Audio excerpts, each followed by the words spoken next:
this is very controversial as well. I get asked it a lot. Now, our children are not plant-based. We weren't plant-based when they were first born, and we were plant-based when they became about 3.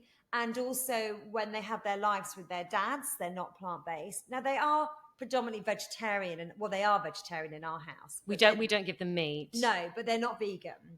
Yeah. Now, some people have said to me, actually, and even when we said to your daughter, you know, we could look at making you plant-based, her response was, that's child abuse. And that's a lot of people's response. They say it's child abuse to make your child vegan. Tell me what you think about that.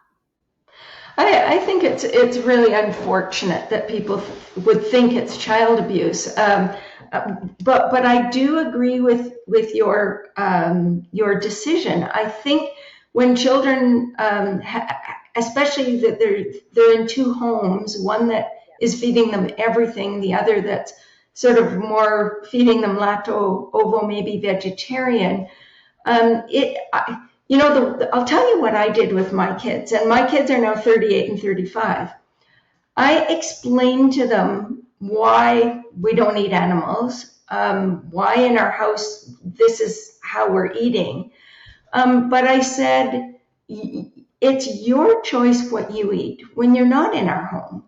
And I did do the same as you for a while. I had some dairy because they wanted, the pizza and all of that their friends were having. And so we allowed them to have that at that time. And I never said to them, you can't eat meat, you can't eat dairy, we are vegans and you have to be vegan. I just said, this is why Dad and I do this. As you grow up, you'll decide, need to decide what feels good for you and what works for you. And my son, when he was about 4 years old, he was at a friend's house and they had a barbecue and he ate some of the pork that they cooked. And he came home and he said, I ate meat and it was pork. And what kind of animal did I eat? And we told him it was from a pig. And he probably cried for 2 hours. I mean, he literally threw himself on the floor and said over and over again, I ate a pig. I ate a pig. How could I have done that? I can't believe I ate a pig. I'm never doing that again. And he owned it, and he owns it to this day. And it was his decision. And my daughter, on the other hand, is married to an omnivore. And she's decided to go a little bit in the other direction. So she's lacto-ovo-vegetarian. She's actually a bit pesco-vegetarian because she also has fish from time to time. So she's gone to try to, make it fit with her spouse, who's an omnivore. They sort of have more of this pescatarian in the house, and then when he eats out, he'll have the meat. And so it that works for them. To say that it's child abuse to feed your child vegan if you're an ethical vegan is, in my view, ridiculous. I think it's a gift to your child in so many ways. Vegans have, there was just a big study called the Veggie study, and there were 4 studies between 2019 and I think 2022 out of Veggie comparing omnivorous, lacto-ovo-vegetarian and vegan children. And all 3 groups did very, very well.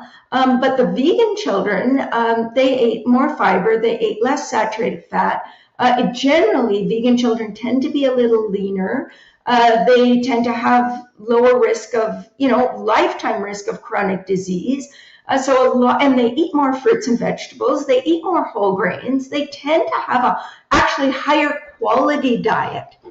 Now, where we need to be cautious is we need to make sure all our bases are covered because the number 1 nutritional priority for children is obviously to ensure optimal growth and development. They need to get the nutrients they need. And so if you're a vegan parent, a lot of our nutrition education materials are geared towards omnivores. So you need to use materials that are geared towards vegans. And there are wonderful resources. I mean, I wrote a book called Nourish, and I wrote another book, Becoming Vegan, the Comprehensive Edition. And these are these are guidebooks for people who want to be vegetarian or vegan and do it properly, but you need to be aware. Vitamin B12 is in North America added to a lot of plant-based foods, but not so much in the UK. So you need to be supplementing with B12. Vitamin D is added to plant milks here, but not in high enough quantities to supply our entire vitamin D needs. So we need vitamin D. And also, you need to be conscious of iodine. You need to be conscious of, you might want to provide a multivitamin mineral to make sure there's that little boost of zinc, for example, and iron. And then, you might want to consider long chain omega-3s, so some sort of microalgae supplement. And I know it sounds like a lot of supplements, but it doesn't have to be. It can be one multivite, a few fortified foods, and an omega-3 supplement. So it can be quite simple. But I think that the big, the message here is that if you're an omnivore, there will be certain nutrients that you won't get as much of compared to a plant-based child. So potassium and, vitamin C, and there are a lot of nutrients, folate, and so on. If you're a vegan, there'll be nutrients that you won't get quite as much of as an omnivorous person.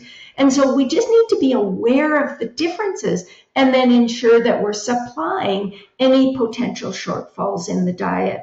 And it's really not that difficult to do. But does that insinuate that if there are shortfalls, that potentially it's not enough? Oh, well, there were shortfalls in omnivorous diets. So we started, there were shortfalls of iodine, so we added it to salt. There were shortfalls of a lot of B vitamins, so we added it to bread, and folate, and we added it to bread and all other products. There was a shortfall of vitamin D. We added it to milk. So as the global population shifts towards a more plant-based diet, well, we won't have to worry about adding folate, but maybe we'll need to worry about adding B12. So it's just, people recognize that we make adjustments according to the style of diets that the general population are consuming. And as we go with climate change and with recognition of the horrendous, animal agriculture, especially the confined animal agriculture operations, people are going to say, let's not, use as much of these types of products. And so we're going to have to shift the diet. And with that, we will shift fortification and so on. We'll make sure those shortfalls are taken care of, like what we did with, when everybody was omnivorous.